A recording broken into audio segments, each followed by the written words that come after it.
Assalamu alaikum guys. Islam Makhachev versus Jack Della Maddalena, Sean Brady versus Michael Morales, Carlos Prates versus Leon Edwards, and Belal Muhammad versus Ian Machado Garry. All these fights that I mentioned are in the span of 2 weeks. Bro, welterweight division is so stacked right now. I think it's like as stacked as it's ever been, honestly, because bro, like we got 4 top level fights in only a matter of 2 weeks, bro. Like the next 2 weeks, what the entire welterweight division is gonna be so explosive, bro. I'm telling you, because first of all, we have Islam Makhachev, the arguably the pound for pound best fighter in the world, who basically has infinite aura, and like that's Islam Makhachev, right? Like Islam Makhachev, the man who is tied for the longest win streak in UFC history with Anderson Silva, is moving up to fight an absolute beast, like an unstoppable force in Jack Della Maddalena, who just came off of an easy 40-46 win against a guy like Belal Muhammad, who Islam Makhachev trains with, right? Also, we have guys like Sean Brady, Carlos Prates, even Ian Garry, some would argue. These guys are top level fighters. Sean Brady is the clear number one contender after this, but guess what? He's still fighting, and he's still fighting another top contender who has his own rights to demand a title shot in Michael Morales. Right?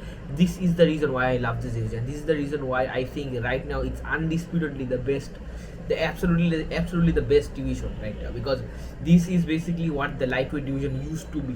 Full of killers, and killers who actually are willing to fight other people like Nate Diaz, Donald Cerrone, Justin Gaethje, Dustin Poirier, right?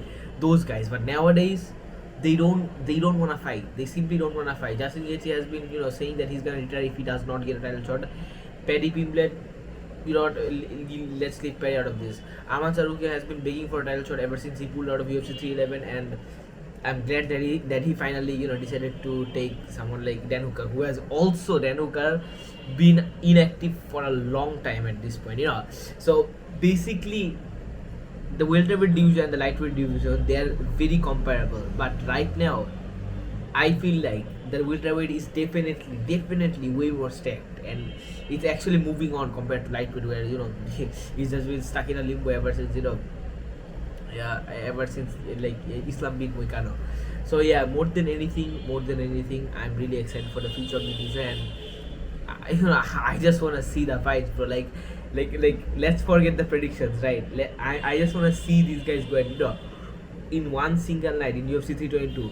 We have so many huge fights, and 3 out of the 5 main event cards are welterweight fights. Like, bro, like this is as good as it gets. I'm pretty sure this card might be the most stacked pay-per-view of 2025.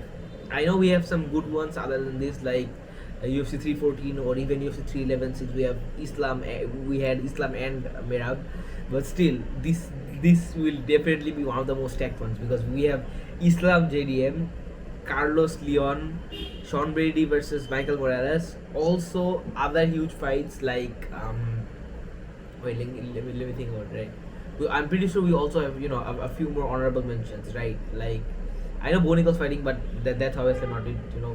Screw that. Yeah, we have Roman Kopilov fighting in the prelims.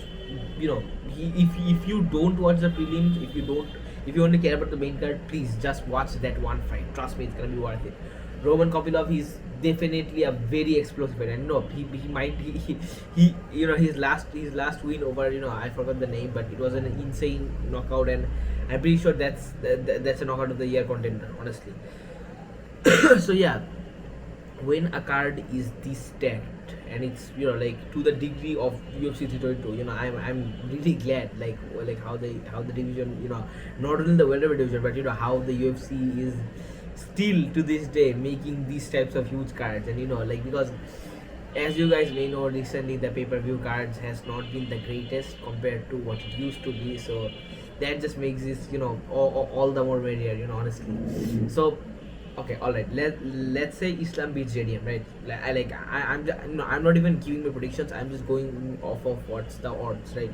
Islam is a surprising favorite going to this fight, but it is what it is, right? Jack Della Maddalena, no disrespect to him, he is an absolute great fighter. Like he is one of the best welterweight champs we have had recently. But against a guy like Islam.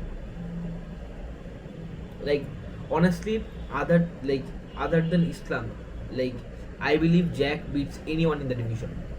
Sean Brady, Michael Morales, Carlos Prates, Leon Edwards, it doesn't matter. Belal Muhammad again, it doesn't matter. Even other guys like Kamar Usman and sorry, I apologize. Joaquin Buckley, it doesn't matter. I believe Jack Della Maddalena is well deservedly the undisputed world champion, and I even feel like he's better than guys like Ian Gary, for example, right? So let's say Islam beats JD. We bro, just see, just think about how many top contenders we have, bro. We have guys like, let's say, the winner of Morales and Brady, of course. Then also the winner of Prates versus Leon, though it's probably gonna be after Brady or Morales. And the next week also we have Belal Muhammad versus Ian Gary. Absolutely amazing fight. I believe Ian will knock Belal out. That's just my personal prediction. But even if that happens, at that point Ian Gary still has a claim for the undisputed, to get his first ever title shot, because as I said, he is the right. He at that point he can give an argument to where he deserves. And one of the things I love about this division is the top contenders in this division are actually willing to fight, unlike top contenders at featherweight, for example, Leon Murphy and Movsar. Also other guys like what is his name? Yeah, Aljamain Sterling also. These guys, Movsar has been inactive as hell.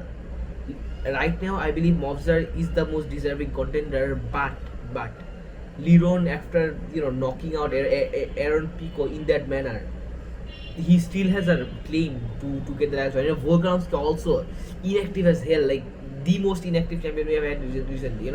When he won the belt in UFC 340, I was glad. I was like, alright, the future of the featherweight division is in safe hand. But bro, at this point, no. It would probably been better if Diego Lopez won. I'm just being honest, bro. Like, it is what it is. Because obviously Volkanovski is a very loved friend, and I also love him. But if you are this inactive, like in the rest of your career, then we do not want you as champion. That's just it. And also Jack Della Maddalena, I believe, is also very active, because he obviously got injured very badly against Belal. He's just the pictures of his face, bro, insane. And Belal's boxing is obviously very sharp, especially these days, right? So yeah, that's the reason why I think the welterweight division is definitely, undisputedly, the most stacked division we have right now, and why it is so legendary at this point, and why these fights that's gonna be coming in that's gonna be we're gonna be watching in the coming weeks are gonna determine the future of not only the welterweight division but also the UFC. Anyways, that's what's happening, guys. You guys should make sure to check us out. Assalamu alaikum warahmatullahi wabarakatuh.